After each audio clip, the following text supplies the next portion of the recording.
Dá uma tremidinha assim nas pernas, subir aqui nesse púlpito, um lugar santo, abençoado.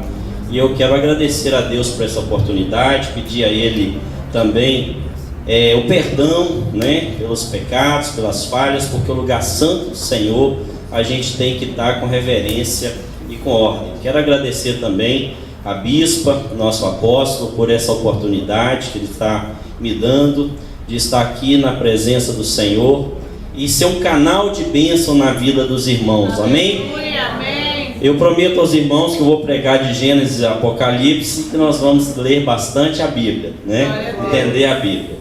E eu quero pedir a atenção dos irmãos, porque nós vamos falar algumas partes da palavra do Senhor com bastante simbologia. Então, são símbolos de Israel, são símbolos da igreja, são símbolos que vão trazer edificação para a nossa vida, e eu quero que os irmãos estejam atentos a respeito disso.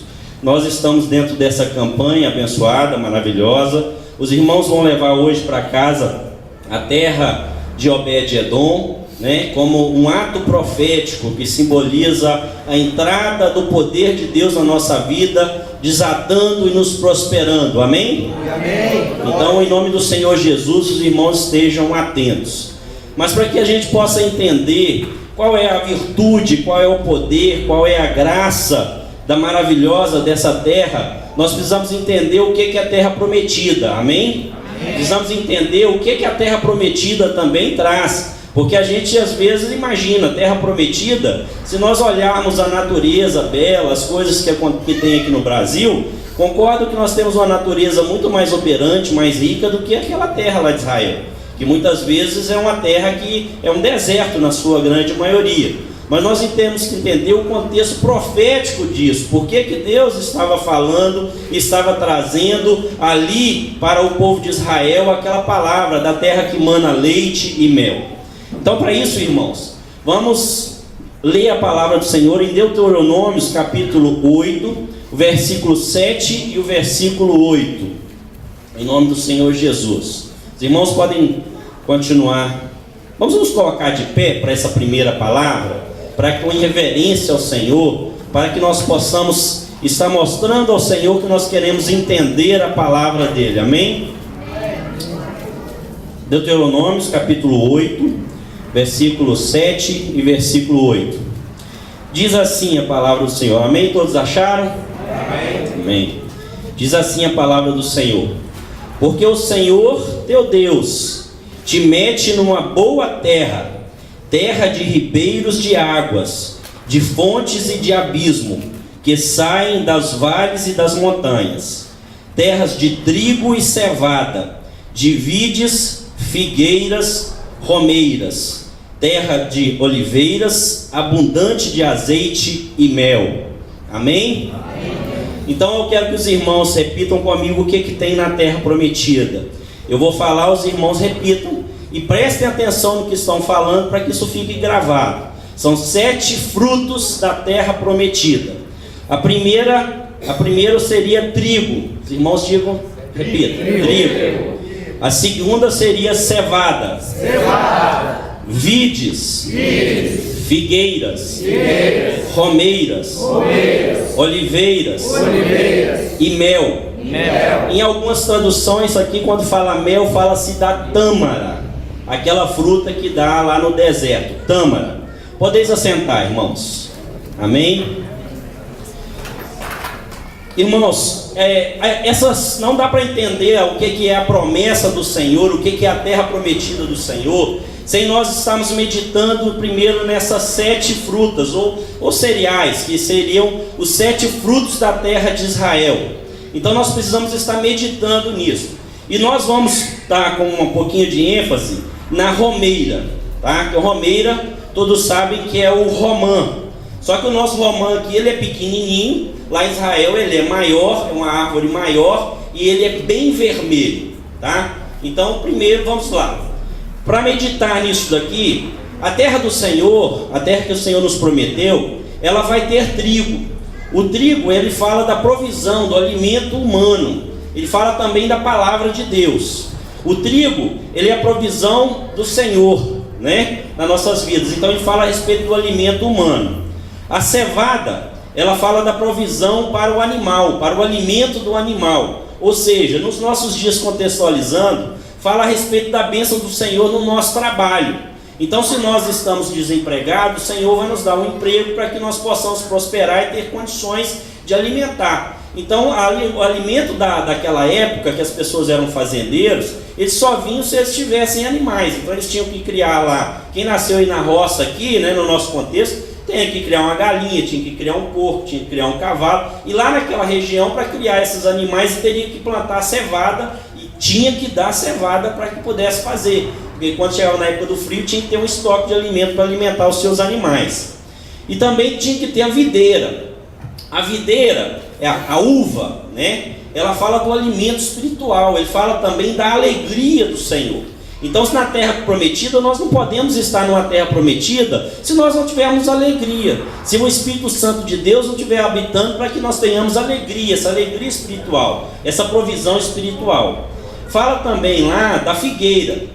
Não pode ter uma terra se não tiver uma figueira. Israel é conhecida como uma figueira. Jesus, né, quando ele chegou diante daquela figueira que não estava dando frutos, ele mandou que ela se secasse, porque ela tinha uma obrigação de estar produzindo frutos. E a figueira também, ela fala lá, ela faz nos lembrar daquela primeira planta que teve a primeira fruta do Jardim do Éden.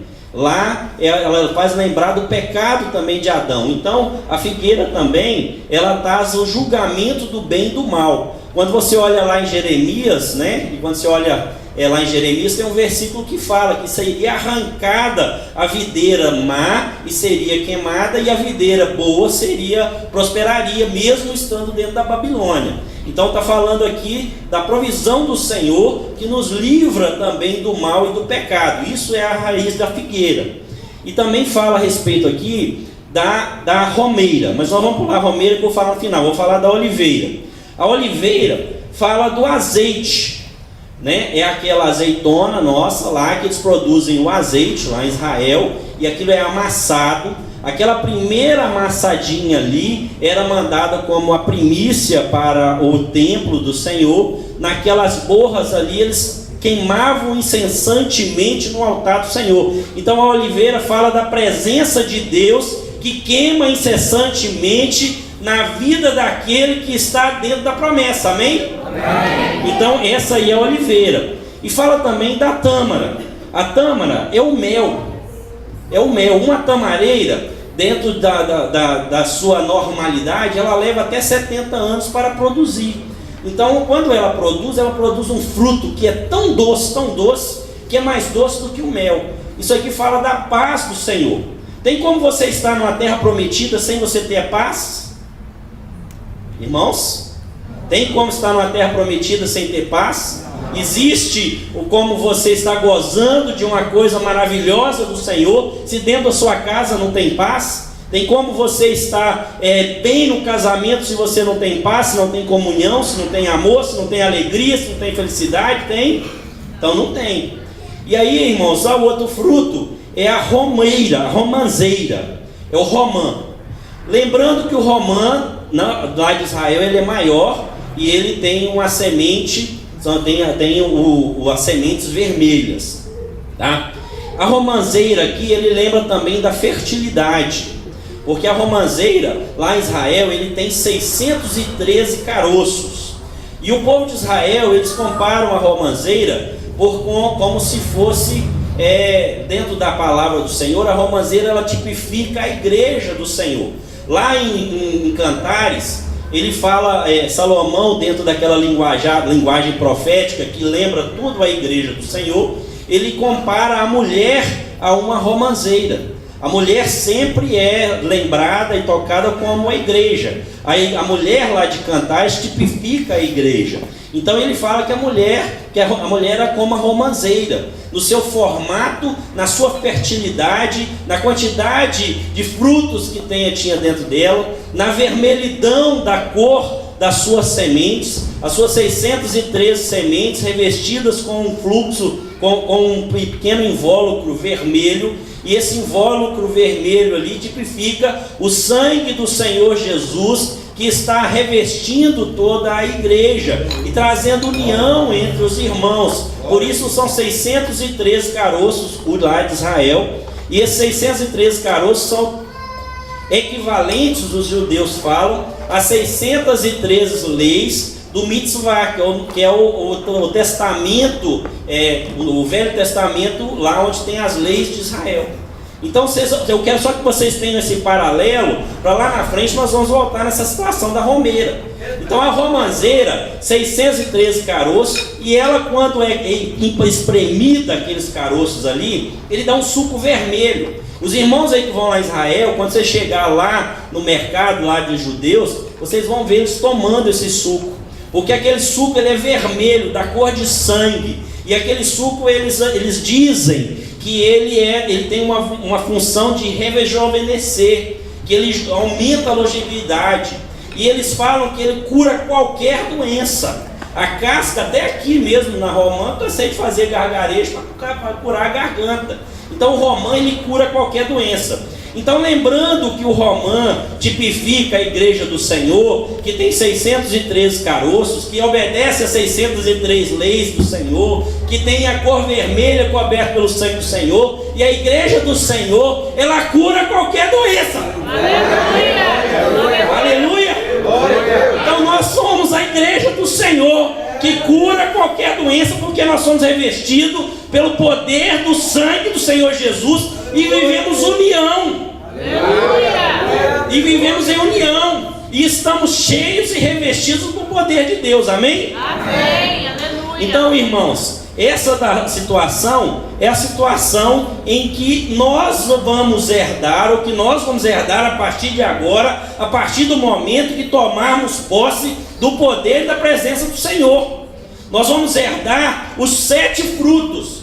Nós vamos herdar aquilo que a terra vai nos oferecer. É o trigo, o alimento, aquilo que não vai faltar na nossa mesa. É a palavra de Deus. É também o alimento físico, material, a cevada, que é o trabalho, aquilo que vai produzir para que nós tenhamos condições de fazermos a obra do Senhor, para que nós tenhamos condições de mantermos nossos filhos estudando, o trabalho que vai nos dar condição de viajarmos, de trabalharmos, de fazer as coisas que são necessárias.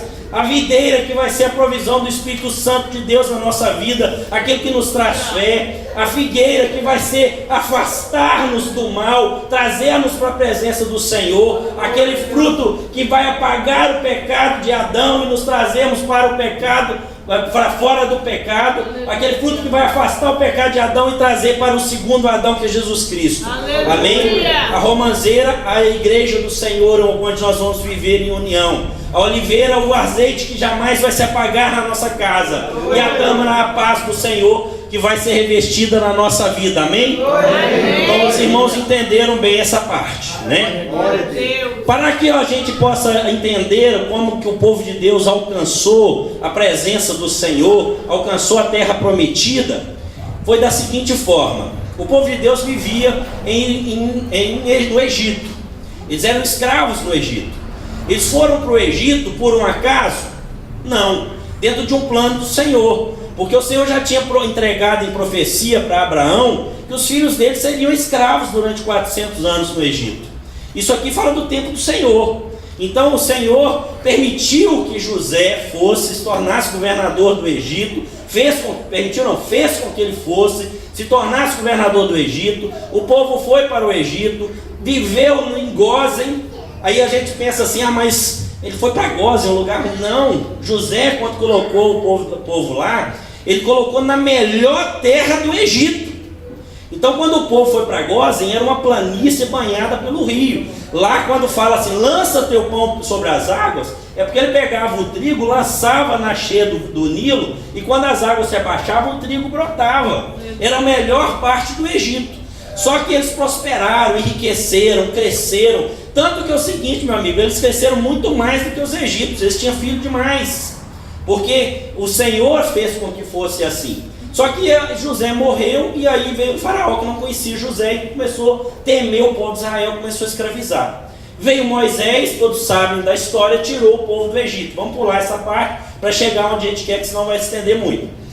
Moisés tirou o povo do Egito, passou lá o mar vermelho, veio as 10 pragas, tirou o mar, abriu o mar vermelho, atravessou. Quando chegou dentro do momento de chegar, tomar posse da terra do Senhor, as pessoas estavam dentro de uma certa rebeldia, de uma murmuração, e não estavam preparados para tomar a promessa do Senhor. Porque se chegasse e colocasse eles lá dentro, já tinha acabado. Então o Senhor tinha que preparar aquele povo. E eles ficaram 40 anos no deserto. Então fala aqui da preparação do Senhor. Nós estamos na preparação do Senhor, amém? Amém. Nós estamos passando um tempo de preparação na presença do Senhor. Nós estamos muitas vezes passando pelo deserto para que a gente seja preparado para quando a gente comer um trigo gostoso, a gente saber o sabor daquele trigo. Para quando a gente comer aquela tamareira gostosa, a gente saber o sabor daquela tamareira. Então o Senhor mandou que Moisés fizesse uma arca próximo a essa daqui, né? Com uma construção semelhante a essa daqui. Só que a arca é essa parte daqui para baixo. Todos estão vendo aqui? A arca é essa parte aqui para frente, para baixo. Ela era feita numa madeira de acácia revestida de ouro. Ou seja, a madeira simboliza eu e você. A madeira simboliza o homem. Quando reveste de ouro, simboliza que nós estamos revestidos do poder de Deus. Amém? Então o homem sem o revestimento do poder de Deus, ele não é nada. O homem sem a presença do Senhor na sua vida, ele não é nada. O homem sem aquela essência do Senhor, ele não é nada. Ele não serve, nós somos um caixote para guardar porcaria. Mas no momento que nós somos revestidos do poder do Senhor, nós somos uma embalagem especial para portar algo de especial. Amém? Então essa é a arca do Senhor. E a arca foi construída em 2 côvados, mais ou menos 1,60 m por mais ou menos 80. E ela foi feita nessa semelhante a isso daqui. Nesse caixote ali foi colocado 3 elementos principais. 3 elementos foram colocados. O primeiro elemento que foi colocado ali foram os 10 mandamentos. Porque aquelas 10 tábuas, elas foram colocadas ali porque ali dentro elas nunca mais se quebrariam. Então isso significa que a palavra do Senhor vai nos libertar e nunca mais vai sair das nossas vidas, amém? Amém. Então por isso que os 10 mandamentos estavam ali dentro, para estar guardado no meu e no seu coração, revestido do poder de Deus. Aquela também foi colocado ali a vara de Arão que brotou e produziu amêndoas. Isso fala de um sacerdócio eterno.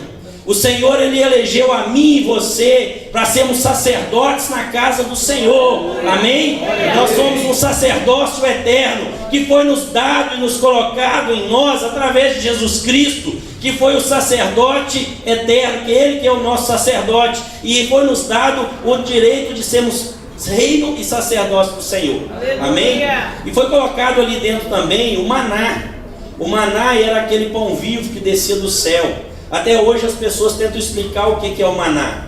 Mas o maná era algo que caía do céu, eles juntavam, faziam o pão e comia, e não podia guardar, porque se guardasse de um dia para o outro, fedia carniça. Então o pão que nós compramos na padaria, amanhã não presta mais. Mas o pão que nós comemos aqui, através do Senhor Jesus Cristo, que é o pão que desceu do céu, jamais nós teremos fome de novo. E Ele vai nos alimentar e nos preparar para sempre, amém? Então ali dentro estavam esses 3 elementos. Esses 3 elementos tipificavam a presença de Deus no arraial. Esses 3 elementos ali, eles passavam e mostravam a presença de Deus dentro do arraial. Em cima da arca foi colocado um propiciatório, semelhante a esse aqui, com 2 querubins com as asas dobradas, um em cima do outro.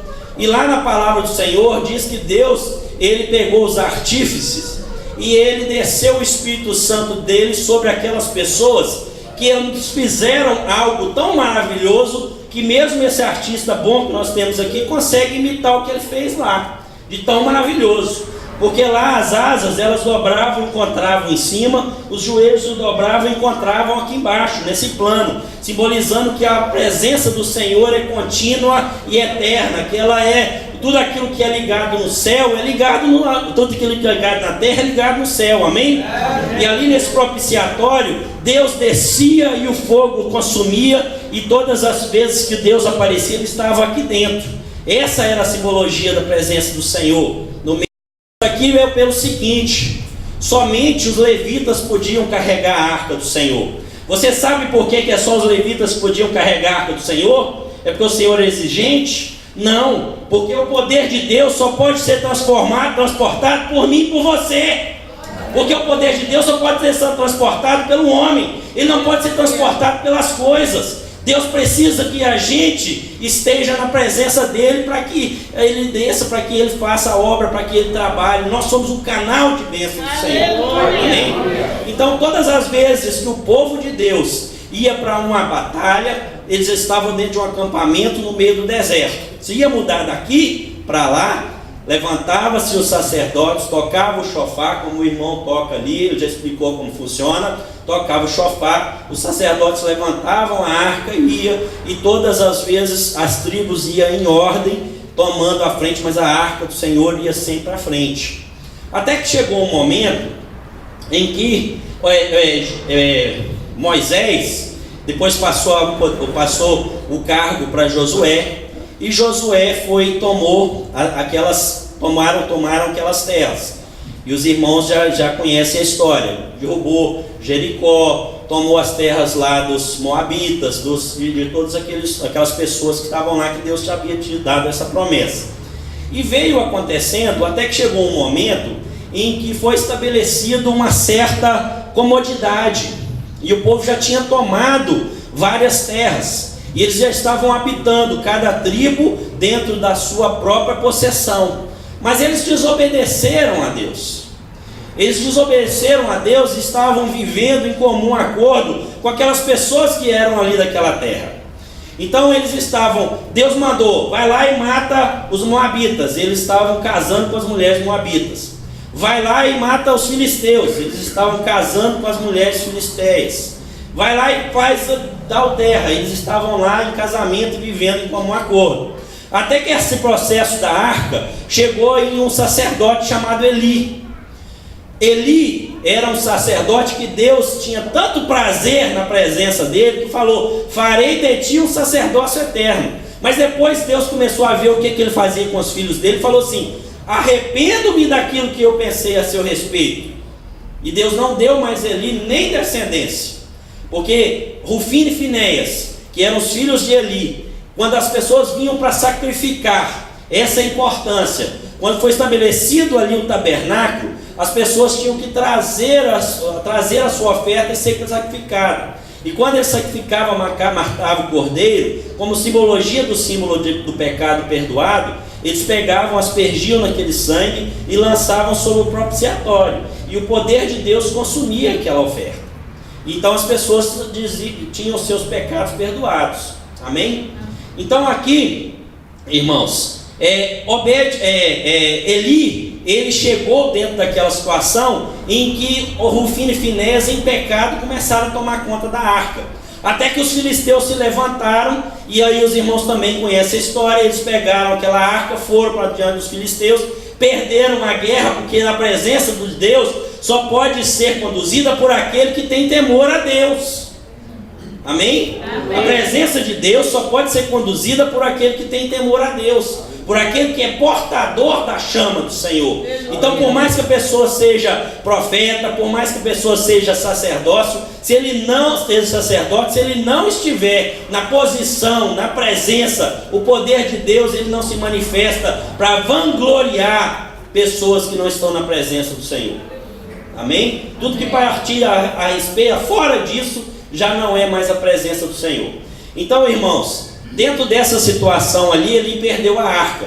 E aquela arca ficou jogada lá no meio dos filisteus. E os filisteus, com aquela arca, com a presença do Senhor na vida deles, eles levaram aquela arca para o templo de Dagon. Eles pensaram assim, Dagon é nosso Deus, é maior, é mais forte, é mais poderoso. Essa arca não vai ser nada na presença dele. Mas quando colocaram dentro do templo, Dagon caía para frente, e aí a arca do Senhor estava ali presente. Dagon caía para frente. No outro dia, quando eles chegavam, o ídolo deles estava caído. Eles foram lá e chumbaram Dagon no chão com cimento mesmo ali, e falaram, agora eu quero ver. Quando chegou lá, Dagon estava caído, sem as palmas da mão e sem a cabeça. Porque não há demônio que resista à presença do nosso Deus. Amém? Não há potestade, principado, nada que resista à presença do nosso Deus. Aleluia!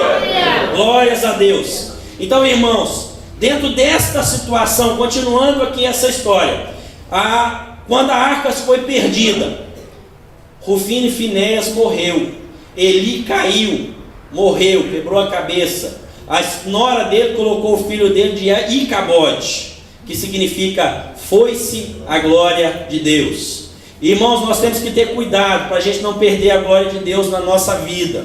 Nós temos que ter temor ao Senhor, porque muitas vezes nós estamos cantando, louvando, buscando, mas nas pequenas coisas nós estamos perdendo a glória do Senhor. Naquelas pequenas atitudes nós estamos perdendo o temor do Senhor. Salomão foi o homem mais sábio de todos os tempos, mas na velhice ele perdeu a presença do Senhor, porque ele se casou com muitas mulheres e trouxe aquela maldição dedicada a ídolo para dentro da sua própria casa. E ele chegou ao ponto de colocar aqueles ídolos na porta até da idade do templo do Senhor. O que nós estamos trazendo para a nossa casa que não está glorificando ao Senhor? Eu estou cantando, louvando, orando na presença do Senhor, mas estou diante de uma televisão, estou diante de uma internet, estou diante do Facebook. Eu já vi situação dentro da igreja, irmãos, que o irmão está lá, o pastor lá pregando, outro cantando, e ele mandando, e eu estava na galeria, o rapaz embaixo, e mandando lá no Facebook, lá na hora, da hora do culto. Isso aí, estamos perdendo o temor da presença do Senhor, e nós não podemos perder o temor da presença do Senhor. Mas continuando aqui a nossa história, para sermos breves, foi acontecendo aqueles fatos e ficou nos filisteus. Os filisteus começaram a dar problemas de hemorroidas. Eles estavam tendo sangramentos nas partes íntimas por causa das hemorroidas, porque aquele que não está revestido e preparado pelo poder de Deus não aguenta a presença do Senhor.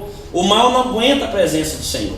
Então eles começaram, mandaram para outro lugar. Estava em Gate, mandaram para outro lugar, mas chegou em outro lugar, aconteceu a mesma coisa. Eles prepararam um ritual e falaram assim: vamos ver se esse negócio é de Deus. A gente pega 2 vacas com um bezerrinho novo, colocamos ela no carro, prendemos os bezerros e tocamos. Se essas vacas forem em direção a Israel, é porque é para devolver. Se não for, as vacas não vão. Qual aqui é a mãe que fica longe do seu filho?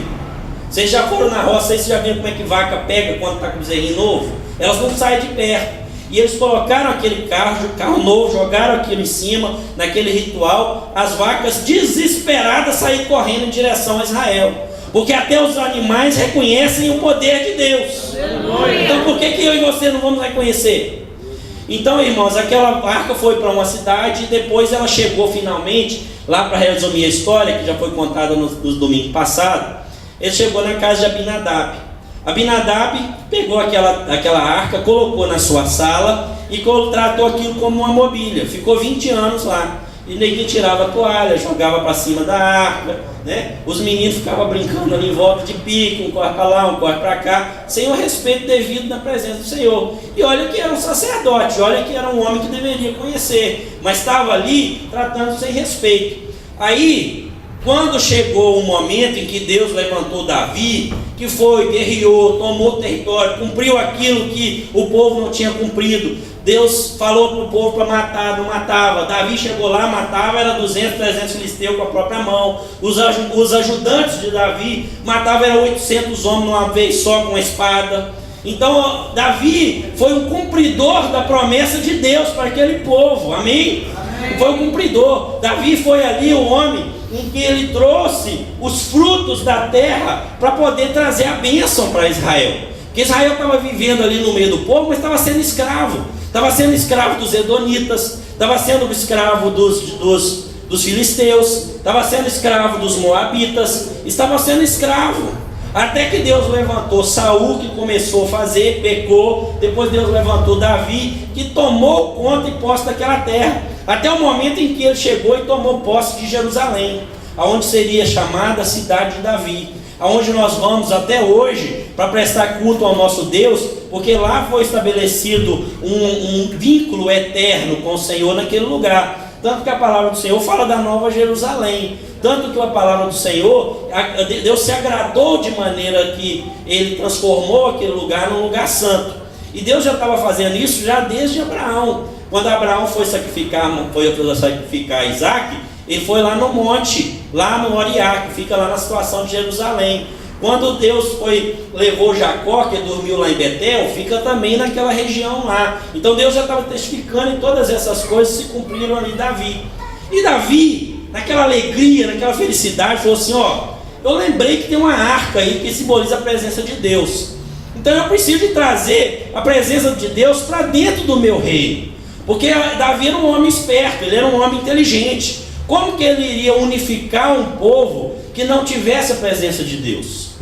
Como ele iria unir aquela nação em torno dele, se Deus não estivesse simbolizado e presente no meio dele?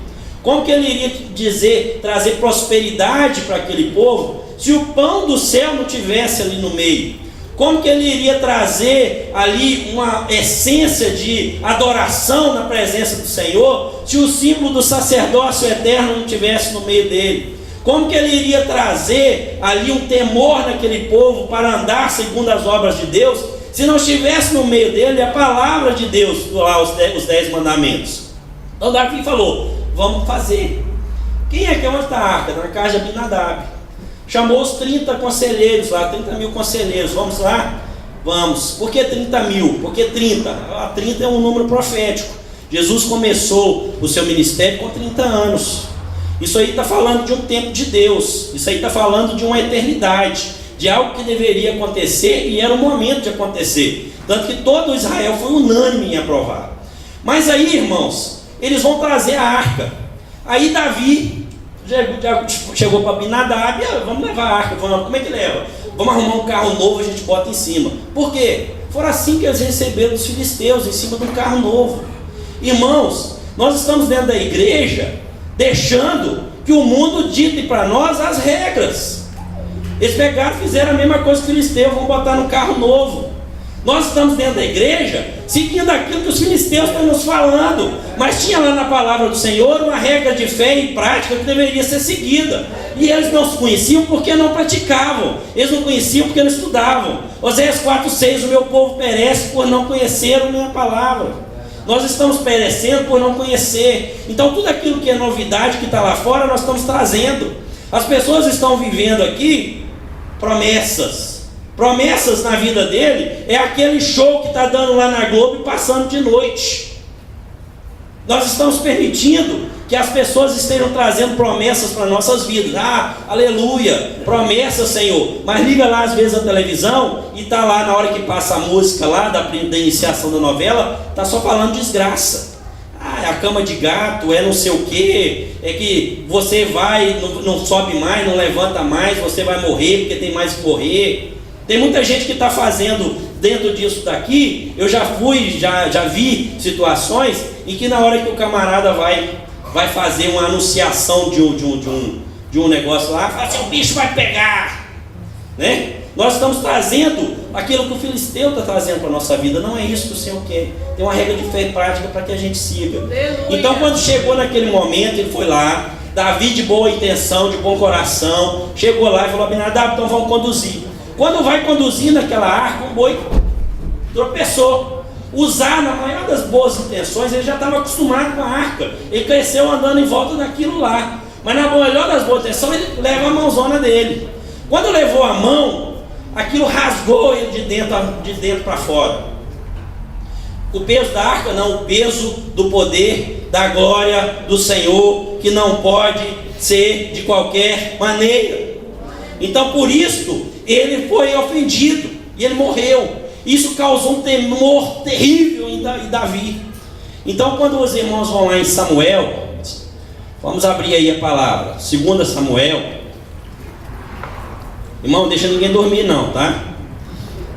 A palavra vai edificar e construir na nossa vida algo maravilhoso essa noite. Aleluia. 2 Samuel capítulo 6, no versículo 11. 2 Samuel capítulo 6, versículo 11.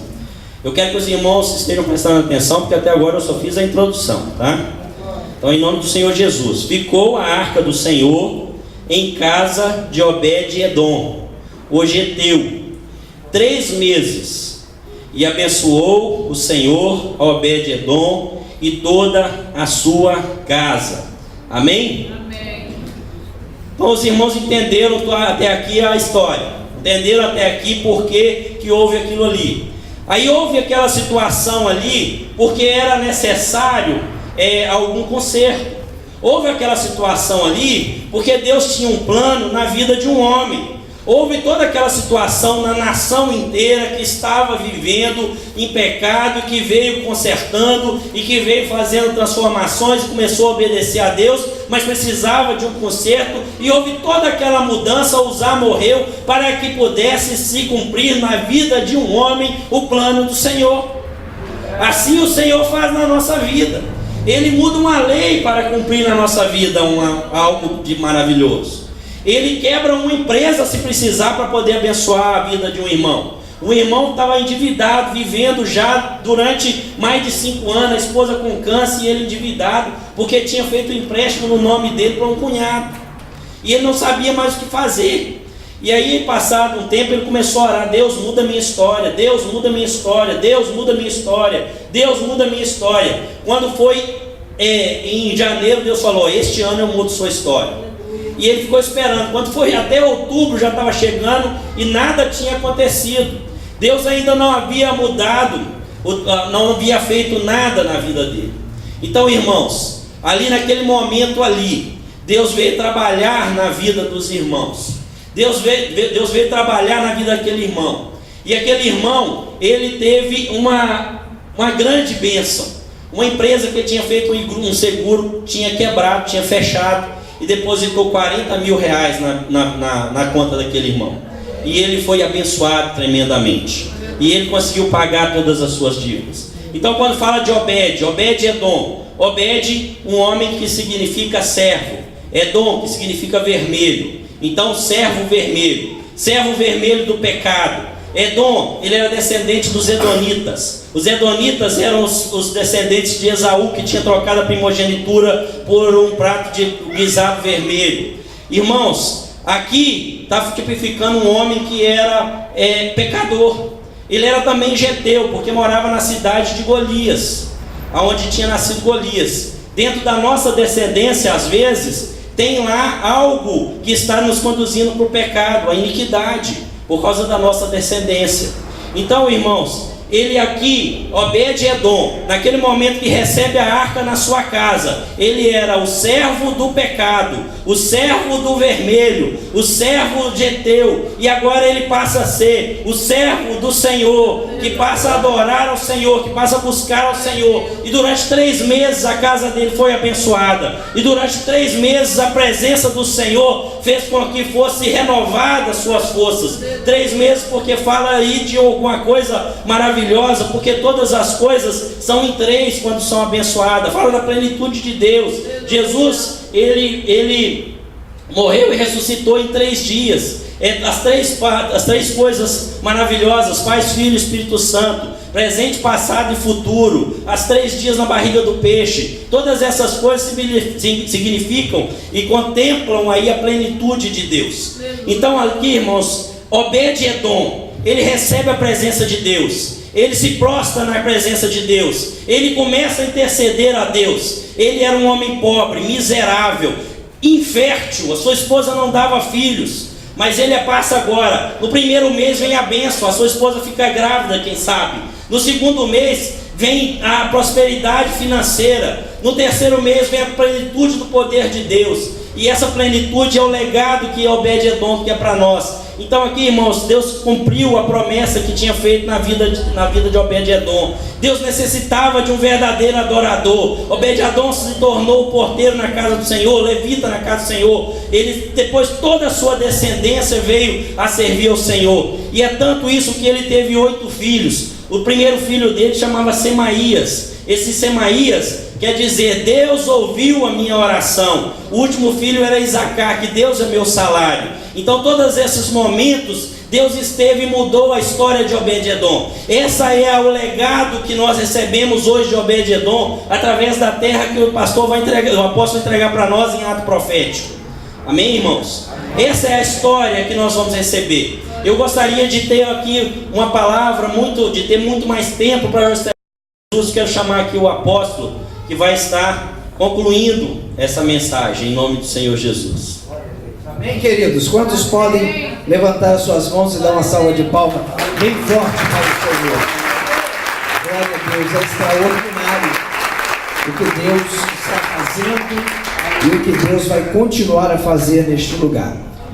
Eu ouço o irmão Adson pregando, falando, e esse é o desejo que temos com todos os irmãos dessa igreja. Amém. Glória a Deus, que se acheguem a esse lugar, independente de sua condição, e Deus restaure, Deus usa, e Deus opere. Glória a Deus. Fico feliz hoje de ver o Adson pregando e Deus levantando a vida dele como pregador da palavra. Isso aconteça com todos nós, amém? Queridos, hoje vai ser extraordinário. Glória a Deus. Eu trouxe lá de Obed-Edom a pedra que eu distribuí semana passada, faltou para muitos irmãos. Mas eu trouxe uma pedra para mim com uma barra de ouro. E aí eu guardei ela, mas tive que quebrá-la, né? Porque faltou pedra para o povo. E hoje, você que pegou a terra semana passada, vai pegar a pedra hoje. Você que pegou a pedra semana passada, vai levar a terra hoje. A pedra representa o que? Fundamento, estrutura. Jesus é a rocha. Essas pedras são exatamente do local onde a arca ficou hospedada por 3 meses e mudou a vida de um homem. Se mudou a vida de Obed-Edom, pode mudar a sua, sim ou não? Terra fala de construção, de edificação. Adão veio da terra. As nossas paredes são feitas de tijolos e de rebocos, tudo de terra. Fala de edificação, de crescimento. E o óleo vai falar de quê? De unção, de realização. Então na semana que vem você vai receber um vidro de óleo, óleo de Israel, legítimo de Israel. Com esse óleo você vai ungir a sua casa. Com esta pedra você olha e diz: se Deus prosperou a vida de Obed-Edom, um homem que estava alicerçado na rocha, vai prosperar a minha vida que está alicerçada na rocha, que é Jesus Cristo. Quando você pega a terra e lança profeticamente sobre algo que é seu, você diz: se Deus prosperou a terra de Obed-Edom, Deus vai prosperar as coisas que me cercam, as propriedades que me cercam, e Deus vai prosperar.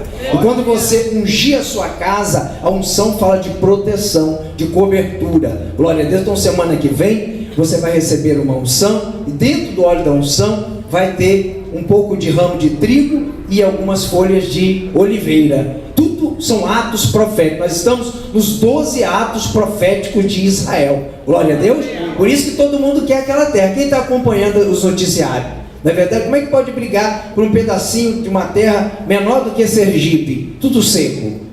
Por que estão brigando? Porque aquela terra é próspera. Aquela terra mana leite e mel. Você sabe que Israel produz riqueza e dinheiro só porque Jesus pisou ali, só porque Abraão pisou ali. Esse dia o pastor, acho que foi o pastor Miguel que pregou: se o homem da estalagem soubesse que Jesus Cristo tivesse dormido na estalagem dele, a vida dele seria completamente diferente. Nós estaríamos falando dele até hoje, não é verdade? Mas ele não deixou. Então Jesus nasceu numa caverna onde os animais ali dormiam, e até hoje o pessoal visita quem? A estalagem ou a caverna? O pessoal visita a caverna, mas a estalagem nem existe mais. O nome do homem ninguém sabe. Então as coisas só mudam quando Jesus está presente. Amém? Quem conhece aqui, fica ouvindo falar direto. Chiquinho está aí? Não, né? Chiquinho está não, né? O nome lá, daquele rio bonito lá em Mato Grosso, ô irmã Creuza, como é que é o nome daquele rio grande lá mesmo? Aquele rio principal. Eu esqueci o nome dele. Olha, eu esqueci o nome dele. Me falaram esse dia, eu já esqueci. Tem alguém para lembrar? Um rio extraordinário que tem em Mato Grosso. Alguém lembra o nome dele? Ninguém lembra. Alguém já ouviu falar no Rio Jordão? O Rio Jordão, irmão, é um córrego. É um corguinho. Glória a Deus. Quem já ouviu falar no Rio Jordão, levante a mão. Então o problema não é o rio se é grande ou se é pequeno, é se Jesus esteve no rio ou não. Quem entende isso, diga glória a Deus. Amém? Então se Jesus está na sua vida, não importa quem você é, você vai arrebentar. Deus é com você, as coisas vão acontecer, você vai prosperar. Não importa como você entrou aqui, se Jesus está na sua vida, as coisas vão mudar. Levante a sua mão e diga glória a Deus. Receba, dê uma salva de palmas e toma posse da vitória em nome de Jesus.